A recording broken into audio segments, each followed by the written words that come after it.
안녕하세요. 사연을 부탁해입니다. 오늘의 사연을 소개하겠습니다. 엄마 퇴원을 앞둔 어느 날 남편에게 조용히 물었습니다. 여보, 며칠 후에 엄마 퇴원하시잖아. 오, 알고 있어. 그래서 말인데 그날 당신이 퇴원하는 것 좀 도와줄 수 있어? 갑작스러운 교통사고로 인해 다리에 깁스를 했던 엄마가 퇴원을 하게 되었는데요. 저는 운전을 하지 못했기에 남편에게 조심스레 물었지만 순간 남편의 표정이 차갑게 굳어 있었습니다. 그 모습에 눈치를 보며 다시 물었어요. 여보, 혹시 힘든 거야?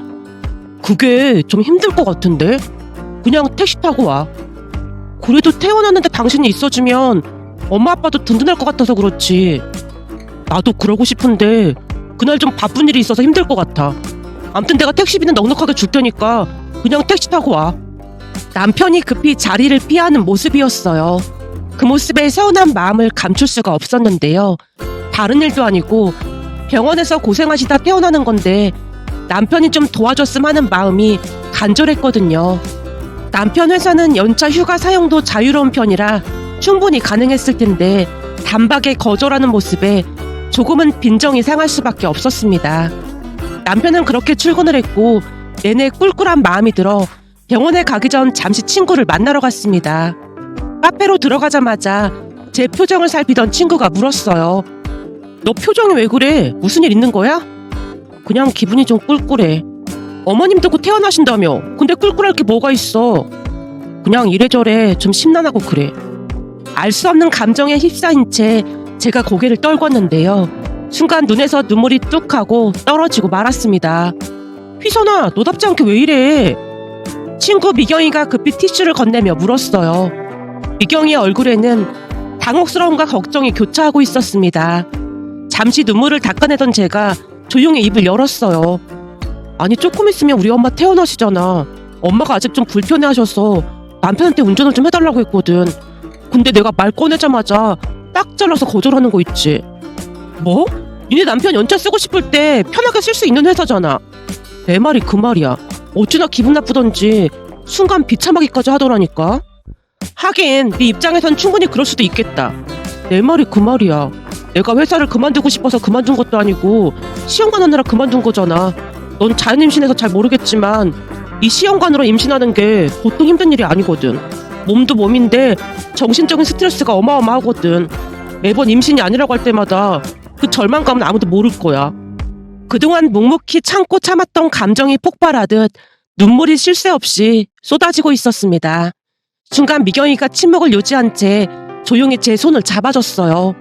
잠시 후 조금 진정이 된 제가 다시 입을 열었습니다. 사실 난 퇴원하면서 같이 식사도 하고 그럴까 했거든. 그렇잖아. 두 분 다 내내 병원에만 계셨는데 사위랑 같이 식사도 하고 바람도 쐬면 얼마나 좋아하시겠어? 하긴 아버님도 내내 병간호 하시느라 고생이 많으셨는데 그런 건 알아서 했으면 좋았을 텐데 아쉽긴 하다. 이럴 땐 말 안 해도 사위가 병원비도 척척 계산해주고 그럼 좀 좋아? 그치만 우리 남편도 보면 그런 세세한 건 잘 못 챙기더라고. 그니까 너무 서운해하지 마. 네가 시험관 수술에다 뭐다 예민해져서 더 그러는 것 같기도 하고 말이야. 혹시나 제가 상처나 받지 않을까 미경이 얼굴에 걱정이 가득해 보였습니다. 제 눈치를 보며 커피를 마시던 미경이가 어렵게 입을 뗐어요. 저기 너만 괜찮으면 내가 그날 도와줄까? 네가? 괜찮아. 남편 말대로 택시 타고 가면 되지 뭐. 그리고 넌 집에서 프리랜서로 일하고 있어서 맨날 바쁘잖아. 그 정도 시간은 나도 낼 수 있거든. 그렇게 내가 운전 배워두라고 몇 번이나 말했잖아. 무조건 운전할 줄 알아야 한다니까. 미경이가 잔소리를 하다가 입을 다물었는데요. 운전면허는 있었지만 장롱면허였기에 미경이가 잔소리를 하곤 했어요. 결국 퇴원하는 날 미경이가 도와주기로 했습니다. 그날 이후 남편에게 잔뜩 실망한 채 못 놀 말 외에는 말을 하지 않았는데요. 남편이 제 눈치를 보며 물었어요. 왜? 무슨 일 있는 거야? 아니, 없어. 계속 화가 나 있는 것 같은데 왜 그러는 건데? 평소에도 눈치가 없다는 것을 알고는 있었지만 어쩜 그렇게 눈치가 없을 수 있을까라는 생각마저 들었습니다. 나 화 안 났으니까 신경 쓰지 마. 아닌데? 화 난 것 같은데? 대체 왜 그러는 건데? 말을 해야 알지. 됐으니까 신경 쓰지 말라고. 저도 모르게 신경질적으로 반응을 하고 말았고 여전히 이해가 되지 않는다는 표정으로 남편이 방으로 들어가 버렸습니다. 그렇게 퇴원날이 되었고 그날따라 남편이 새벽부터 준비해서 회사를 가는 모습이었어요. 잠시 후 미경이가 집에 도착을 했습니다. 그냥 병원에서 보면 되는 건데 뭐하러 집까지 왔어? 너 요즘 기분이 완전 꽝인 것 같아서 내가 먹을 것 좀 준비해왔지. 아직 시간 충분하니까 이거 먹고 움직이자. 근데 남편은 벌써 출근한 거야? 말도 마. 평소에는 출근하라고 깨워도 그렇게나 민기적거리던 사람이 오늘은 뭔 바람이 불었는지 새벽부터 일찍 나가더라니까. 아무튼 하는 짓마다 다 마음에 안 든다니까. 그래도 남편이 택시비는 두고 갔네. 택시비 치고 너무 많이 두고 간 거 아니야? 라며 미경이가 손가락으로 식탁 위를 가리켰습니다. 찔리긴 했나 보네. 그래도 네 남편 정도면 착한 거야. 수연이는 남편이랑 이혼 소송 중이라는데 지금 난리도 아닌가 보더라고. 이혼 소송? 그때 소연이 부잣집 남자랑 결혼한다고 엄청 좋아했잖아. 결혼식도 연예인들이 하는 그런 호텔에서 했고 말이야. 맞아. 소연이가 아주 요란스럽게 하긴 했지. 근데 내가 보니 결국 수준 차이를 극복하지 못한 것 같더라고. 수준 차이? 아, 시댁이 너무 부자라서? 그래, 걔네 시댁이 엄청 부자라 시집살이도 어마어마했다나 봐. 하긴 걔네 결혼할 때 시댁에서 엄청 반대하긴 했었잖아. 특히 걔네 시어머니가 장난이 아니었지. 난 아무리 부잣집이라도 그런 집구석이랑 결혼 못하겠던데 수연이는 참 대단해. 그때가 생각나서 제가 혀를 내둘렀는데요. 그때 당시 소연이가 중소기업에 취업을 했는데 거기 사장 아들이 소연이한테 반해서 엄청 쫓아다녔거든요. 결혼 전 소연이가 청첩장을 준다고 해서 만난 적이 있었는데요. 남편을 사랑해서 결혼하는 게 아니라는 걸 단번에 알 수가 있었어요. 소연이가 귀찮다는 듯이 말했거든요. 얼굴도 그렇고 사실 내 스타일은 전혀 아닌데 나 좋다고 막 쫓아다니니까 나도 싫지만은 않더라고. 물론 돈이 없었으면 웃기는 소리 하지 말라고 하면서 차버렸겠지만 돈이 엄청 많은 것 같아서 그냥 받아줬지 뭐. 그래도 잘 나가는 중소기업 사장 아들이라 돈은 많은가 보더라고. 근데 그런 집은 엄청 따지고 그렇지 않아? 말도 마라. 안 따지긴 왜 안 따졌겠냐. 예비 시어머니가 내 머리채까지 잡고 헤어지라고 난리도 아니었지. 내 얼굴에 소금까지 막 뿌려댔는걸? 뭐? 그런 수모를 당했는데도 결혼을 하겠다는 거야? 너 어쩌려고 그래? 미경이가 놀란 채 입을 다물지 못하고 있었는데요. 소연이가 다시 아무렇지도 않게 대답했어요. 근데 이게 말이야, 머리채 몇 번 잡히고 소금 뒤집어 쓰고 하니까 이제는 만석이 된 건지 아무렇지도 않아. 소연아, 아무리 그래도 그런 취급까지 받으면서 꼭 그 결혼 해야 하는 거야? 그럼 어떡해. 니들도 알다시피 나 진짜 힘들게 살았잖아. 우리 부모란 인간들은 키워준 값을 내놓으라고 하질 않나. 그런 집구석에서 돈 없이 너무 고생하다 보니까 이제는 돈이 너무 절박해. 그냥 돈 없이 사느니 그런 구박을 받으면서도 돈만 있으면 다 괜찮을 것 같아. 소연이가 씁쓸하게 웃고 있었습니다. 그 모습이 참 오랫동안 마음에 남아 있었는데요. 결혼식 날에도 소연이는 전혀 행복해 보이지가 않았어요. 소연이 시어머니의 인상은 어마무시했고 결혼식 내내 소연이를 노려보고 있었습니다. 그날 소연이가 행복하지 못할 것이라는 것을 다들 예상은 했지만 이혼 소송 중이라는 말에 충격을 받을 수밖에 없었습니다. 잠시 후 미경이가 다시 입을 열었어요. 이건 나도 건너 들은 얘기인데 지금 친구들 사이에서 소연이가 아주 화제가 됐거든. 근데 소연이 부모님이 시부모님께 돈을 받아 챙겼대. 뭐? 돈을? 무슨 돈을? 그러니까 이혼시켜준다는 조건으로 친정 부모님께 돈을 좀 많이 건넨 모양이야. 그래서 소연이가 아주 불리한 입장이고 말이야. 걔네 부모님은 진짜 구제불능이다. 어쩜 그럴 수가 있니? 그러게 말이야. 평생 소연이 발목을 잡고 있더라고. 라며 심란한 표정으로 소연이 이야기를 했는데요. 미경이가 위로인 듯 아닌 듯 말을 꺼냈어요. 그러니까 넌 너무 불평불만하지 마. 니네 남편이 말수가 좀 적고 눈치가 좀 없긴 하지만 너한테 크게 못하는 것도 아니고 이 정도면 잘하는 편이잖아. 오늘도 봐봐라. 택시비 두둑하게 챙겨놓고 간 거. 거기다 니네 시부모님도 좋은 분들이잖아. 그렇긴 하지. 어젯밤에도 시어머님이 전화를 하셨더라고. 시어머니께서? 내일 엄마 태어나는데 식사라도 하라고 돈을 보내오셨더라고. 거봐라. 그런 시어머니가 어딨겠냐? 그러니까 너무 불평하지 말고 살아. 니네 남편도 뭔가 일이 있으니까 그런 거겠지. 그치만 서운한 걸 어떡해. 일이 있으면 있다고 속 시원하게 설명을 해주던지 그냥 딱 잘라서 안 된다고 해버리니까 진짜 서운하더라고. 니네 남편 그런 거 다 알고 결혼해놓고 이제 와서 무슨 불평불만을 하고 그래. 암튼 오늘은 내가 택시 노릇 테니까 남편한테 더 이상 짜증내지 마. 아님 좀 서운하다고 속 시원하게 말을 하던지. 미경이가 쓴소리를 했습니다. 그 뒤 미경이와 함께 병원으로 이동을 해서 부모님을 모시고 집으로 출발을 했는데요. 부모님께 미안한 표정으로 말을 꺼냈어요. 원래는 그이가 태어나는 거 도와주기로 했는데 갑자기 일이 많아서 못 오게 됐어. 그래서 미경이가 도와준 거야. 일이 바쁘면 당연히 그럴 수도 있지. 그런 일로 바가지 긁고 하지 마. 세상에 김서방 같은 사람이 어딨다고 그래. 엄마는 김서방이 뭐가 좋다고 그렇게 맨날 김서방 그러는 거야? 엄마한테 살갑게 하지도 않는데. 다른 사이들은 장모한테 아양도 떨고 그런다던데 그런 걸 한 번 본 적이 없다니까. 제가 불만스레 말을 하고 있었는데요. 엄마가 어이없다는 표정으로 쏘아붙였어요. 그러는 넌 사돈 양반들한테 살갑게 굴고 너도 안 하면서 왜 김서방한테 틱틱거려. 엄만 겉으로 그러는 사람보다 김서방처럼 속 깊은 사람이 훨씬 더 좋아. 속이 깊긴 무슨 속이 깊다고 그래? 그렇게 속이 깊었으면 오늘 엄마가 태어나는데 당연히 와봤어야 하는 게 맞는 거지. 그거야 회사에 일이 많으면 그럴 수도 있지. 네가 아주 호강에 겨웠구나. 세상에 네 시댁 가족들처럼 착한 사람들 없으니까 잘하고 살아. 엄마가 한심하다는 듯이 소리쳤습니다. 그 말에 제가 조용히 입을 다물고 있었는데요. 곧 엄마 입에서 충격적인 말이 새어나왔습니다. 입원해 있는 동안 안사돈이 몇 번이나 왔다 갔는 줄 알긴 하고 그런 소리를 하고 있어. 뭐? 시어머님께서? 과일에다 케이크에다 백화점에서 맛있는 거 잔뜩 사서 몇 번이나 다녀가셨어. 그동안 그런 얘기 없었잖아. 그야 안사돈이 하지 말라고 했으니까 안 했지. 괜히 더 불편해한다고 하지 말라고 신신당부를 했어. 서로 친구처럼 지내기로 해서 친구가 병문안 온 거라고 생각하라고 말이야. 세상에 그런 사람들이 어딨겠니? 네 이모가 병문안 왔다가 안사돈이랑 마주쳤는데 사람이 아주 예의 바르고 좋다고 입에 침이 마르도록 칭찬을 했어. 혹시나 우리가 많이 못 배워서 무시하진 않을까 걱정을 했는데 배운 분들이라 그런지 말씨도 고상하고 참 훌륭한 분들이야. 그러니까 넌 김서방 바가지 긁고 생각하지 말고 김서방이랑 시부모님께 잘하고 살아. 순간 말문이 막힌 채 제가 조용히 눈치만 보고 있었는데요. 운전을 하던 미경이도 엄마를 거들었습니다. 거봐, 그렇게 내가 그만하라고 했잖아. 어머니 말 좀 하세요. 며칠 전부터 계속 투덜댔다니까요. 그니까 말이다.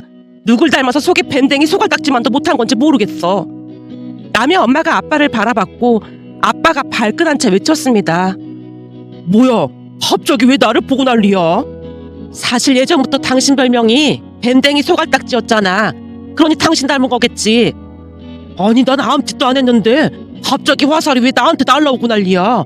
내가 지금껏 당신 평가도 다 해줬는데 진짜 1억이야? 아빠가 억울한 듯 엄마를 노려봤습니다.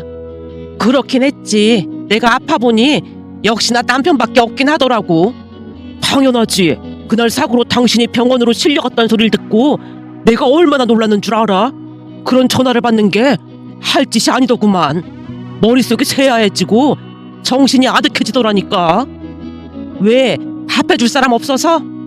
아빠의 말에 엄마가 피식 웃으며 장난스레 말을 했는데요. 아빠가 입을 삐죽이며 단단히 삐친 모습이었습니다. 그렇게 잠시 후 집 근처까지 왔고 제가 엄마에게 물었습니다. 엄마, 집에 음식도 없는데 밖에서 뭐 먹고 들어갈까? 피곤해. 그냥 집에 가서 뭐 시켜 먹던지 하자.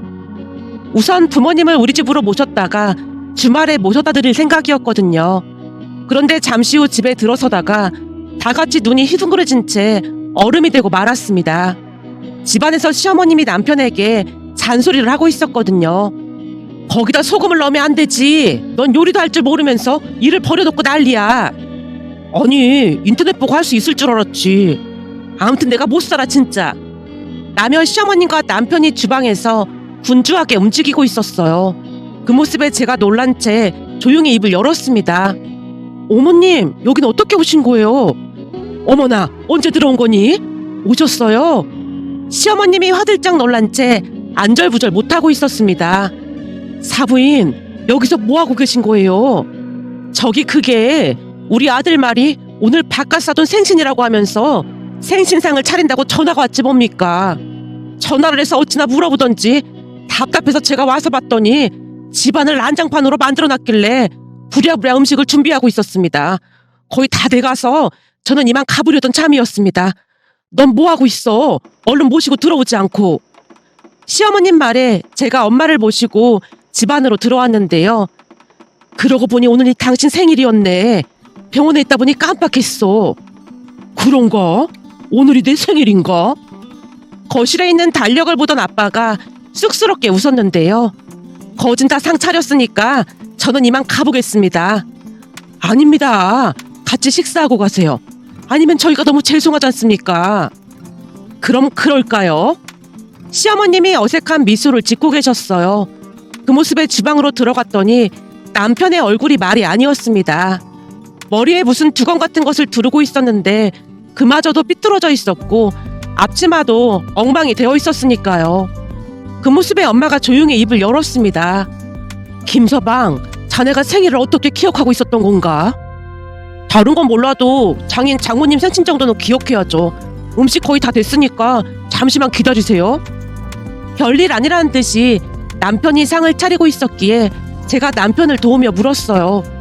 당신 오늘 회사에 일 있다며? 누가 회사에 일 있다고 했어? 오늘 아버님 생신이신데 다들 정신이 없는 것 같길래 내가 생신상 차려드리라고 그랬던 거야. 그럼 아침 일찍 나갔던 것도 이것 준비하려고 그랬던 거야? 이것저것 준비할 게 많아서. 근데 해보니까 보통 어려운 게 아니더라고. 엄마한테 계속 전화로 물어봤는데 답답했는지 쫓아와서 거진 다 도와주셨어. 남편이 배시시 웃고 있었는데요. 평소 무뚝뚝한 줄로만 알고 있었는데 속 깊은 남편의 모습에 눈시울이 붉어지고 말았습니다. 생일상을 보고 있던 아빠 얼굴에 만감이 교차하고 있었고요. 그러니까 이걸 날 위해서 만든 거다 그 말인 거지? 네, 어머니가 도와주시긴 했지만 이 미역국은 진짜 제가 끓인 겁니다. 그럼 한번 먹어볼까? 미역국을 먹던 아빠 입에서 칭찬이 쏟아졌습니다. 맛이 아주 기가 막히구만.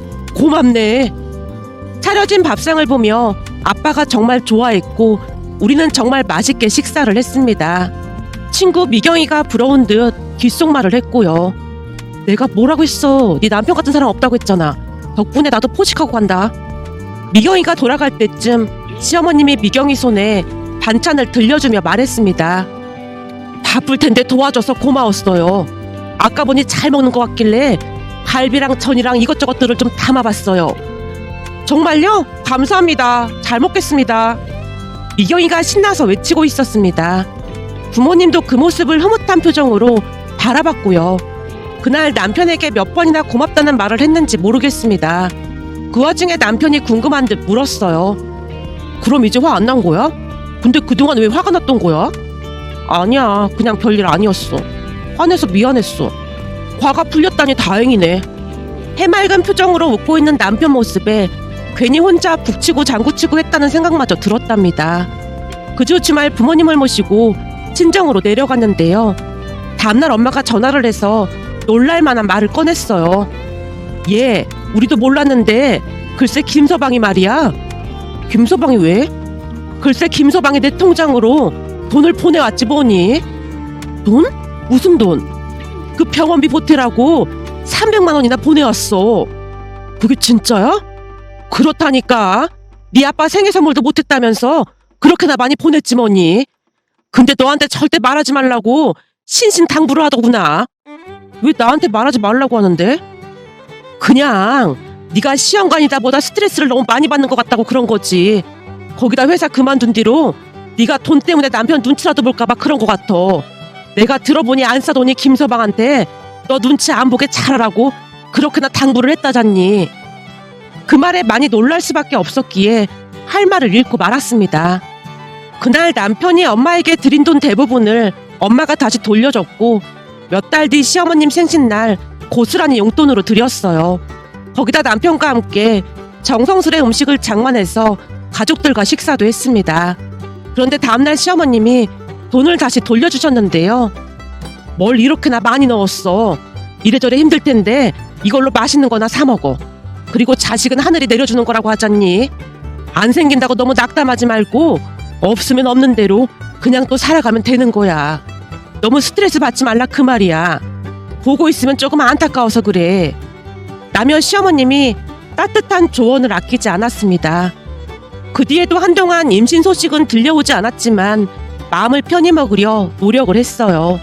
그러는 동안에 아르바이트도 조금씩 하면서 지내고 있었고요. 그런데 그 뒤 놀랄만한 일이 일어났는데요.